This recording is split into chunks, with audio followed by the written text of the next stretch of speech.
We have all heard of Rimpac, but what exactly is it, and what actually happens during it? First, some basics. Rimpac stands for the Rim of the Pacific Ocean, and is held every other year by the US Navy's Pacific Fleet. The exercise has been running since 1971, and this is the 26th Rimpac. It is a huge event and takes place mostly around Hawaii, with other events happening in Southern California.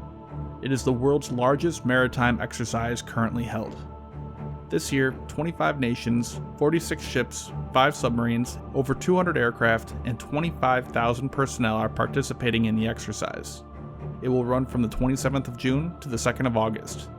Israel, Vietnam, and Sri Lanka are also participating in Rimpac for the first time. One notable country missing this year is China. China has participated in previous Rimpac exercises in 2014 and 16. This year, the US uninvited them, citing China's recent actions in the South China Sea, referring to China building and deploying weapons to several islands in that sea. Russia is another major country not participating this year. Russia took part in Rimpac 2012, they were invited to Rimpac 2014 but declined, and they have not been invited back since. Russia and China, along with other nations, will be holding their own military exercises called Peace Mission 2018 and the International Army Games this summer. But back to Rimpac. The overarching objective of Rimpac is to forge relations between nations' militaries. This includes joint military exercises, but also meet and greets, receptions, many photo ops, athletic events, and even humanitarian assistance and disaster relief, all in the goal of creating bonds and connections between the participating nations, so that when a real-world event does happen, a commander from one nation is able to pick up the phone, call a commander of another, and have a personal connection with that person. That is the official explanation. Another reason for the exercise is to show off your country's military might to other nations. Several times, new weapon systems have been shown off and tested at Rimpac.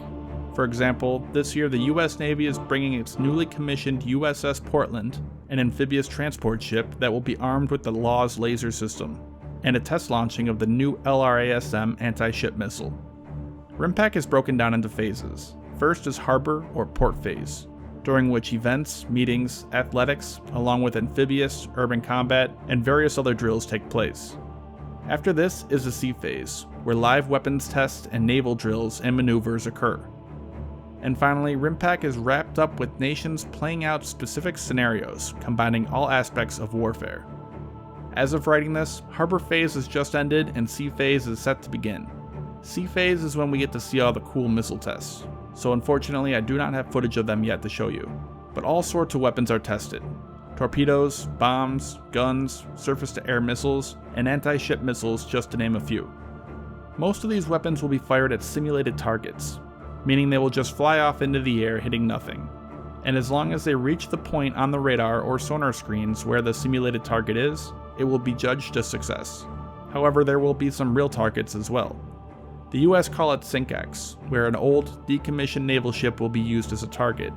Participating nations will then have a chance to fire missiles, guns, and torpedoes at it to sink it. The USS Ingram and Ford frigates, along with the USS Racine, a landing ship, are among the targets of SINKX at Rimpac for 2018. The last major phase of Rimpac I'd like to discuss is called the Free Play exercise. This is where things get most interesting, as it is not as scripted and planned out as the rest of Rimpac. Commanders and units will have to respond to realistic situations and events.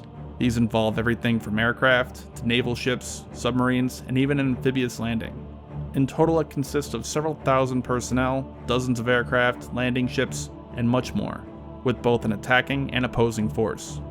Everything is fair game in this phase, as long as it follows safety regulations obviously. Exercise Free Play is due to start the 30th of July.